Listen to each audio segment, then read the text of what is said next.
Hello there, grumpy old fart here. Get a drink of coffee right quick. Okay, I'm doing an AD&D story here, but it's not a story per se. It's this is advice to newer dungeon masters, and I'm not saying this is how you have to do it. I'm saying this is my advice. I've been playing this game a long time. I've been running it since 1979. I found certain things work and certain things don't. I do also do videos on rules I ignore, so you know.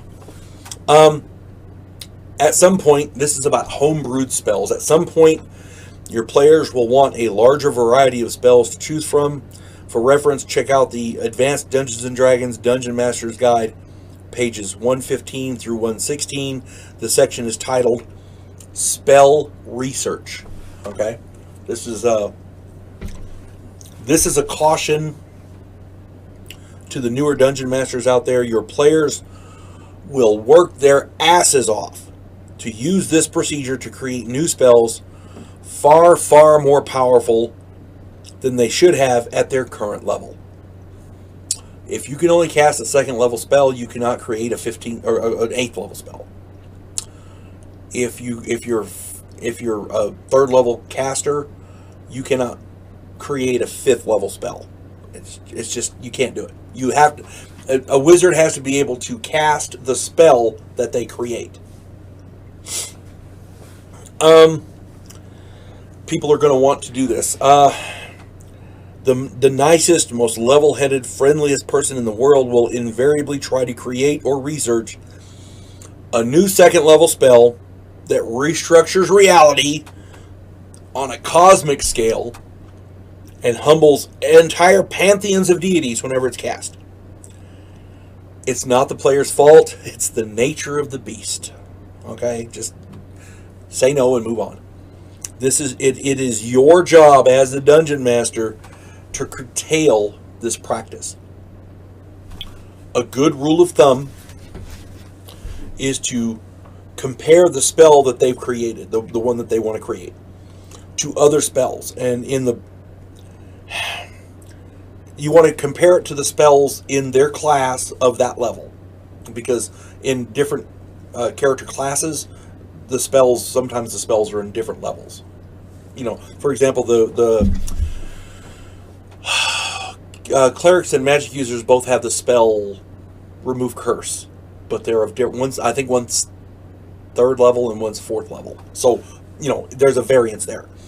You have to compare the spell for the class that they're in.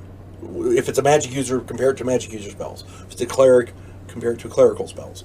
My contention is, and usually clerics don't get to research a whole lot of spells, but there you go. I'm sure there's a procedure for it. My contention is, I'm talking mainly about wizards, magic users, illusions, that kind of thing. Compare that to the spells in that class of the level that they want to create. Compare it to that level, the level below, and the level above. Look at the progression. Does it fit that level? Is the power level equitable? Okay. This will give you a sense of not only the power of the spells in that level, but the power progression above and below. This is a good frame of reference. I think it actually says to do that in the Dungeon Master's Guide. Here are some examples of spells that I would allow and have allowed in my game. I had a player create the spell Power Bolt. He wanted a more offensive punch as a 1st level wizard, and that's fine. I got no problem with that. It's a 1st level spell. Range is 8 double mark. It's 80 feet indoors, 80 yards outdoors. It is verbal and somatic components only. Casting time is 1 segment. Duration is special, like the magic missile. And so that means you can precast it. The savings throw is none. They don't get a save for this. The area of effect is 1 target per bolt. So, you know, use of this spell allows the magic user to fire 1 or more bolts of energy from his hands. Each bolt does 1d6 damage. The magic user is allowed to shoot one bolt per level. Each bolt can have a different target if desired, but only one bolt can be fired per round from each hand. So you can fire boom, boom per round. It gives magic users a little more offensive punch. Now, these bolts can damage inanimate objects, so they can use it against doors and all. And also, magic user, if you miss, what's behind it? You know, be aware of what's behind the target as well. Because if you miss, that bolt's going somewhere. Just saying. The magic user must roll. Oh, and the magic user must be conscious of misses. The magic user must roll to hit the armor class just as if he was using a dart or a thrown dagger. So it's not an automatic hit like the magic missile. Dexterity adjustments do apply, so they get to aim this, you know, kind of thing. Now, the differences between this and the magic missiles. Magic missiles do not miss. They don't do as much damage. They only do up to 5 points, but they do a minimum of 2 points. So the damage is comparable. Magic missiles don't miss, but they get fewer. The magic user gets fewer of them because you go up, I think, once every third level or whatever it is. You get a new magic missile. This one allows one per level, but they only do a D6, so it's like kind of thing. It's not didn't do a lot of damage, but it gives them a little more offensive punch at first level. So to me, that's a reasonable first level spell for a player to create. The next one, this is a third level spell. This one was created by a friend of mine in a game, and I can't remember who it was, but people shared it in the group, and it got used quite often. Eldritch Shield. This is a third level spell. The range is self or one other creature. The area of effect is special. Essentially one creature. Components verbal and somatic. The duration is until destroyed or dispelled. Casting time is 2 segments. There is no saving throw for this. So, this spell creates a force field around a person. It creates a little personal force field is all it does. Surrounding the magic user's body, which completely protects the caster from all physical and magical attacks of a physical nature. The field will interrupt missiles from slings and bows, crossbows, that kind of thing. The energy attacks of fireballs, lightning bolts, magic missiles, etc., but will be ineffective against attacks like gases, fogs, vapors, mind-affecting psionics, mind-affecting magic, that kind of thing. The amount of damage the field can absorb before being destroyed is equal to the hit points of the caster. So if your magic user has 12 hit points, it's a 12-point shield. It's not a lot, but it's something, you know.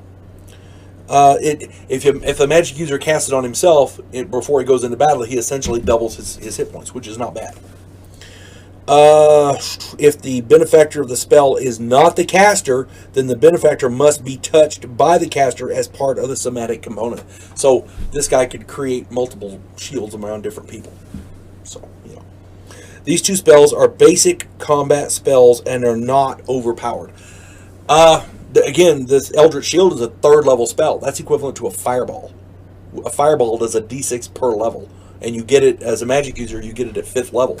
So your minimum fireball does 5d6. It can do up to 30 points of damage. To me, this is a reasonable spell.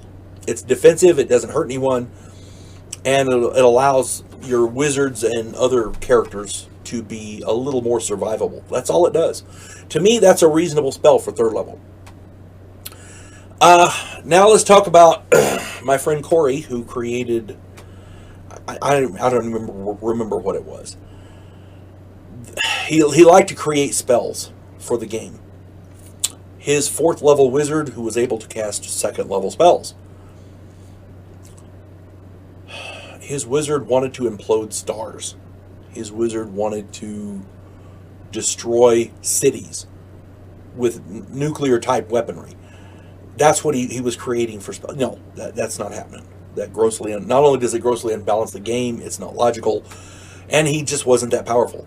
A 9th level wizard creating a nuclear fireball, maybe, you know, with a hell of a cost to it. Maybe. But at 4th level, no.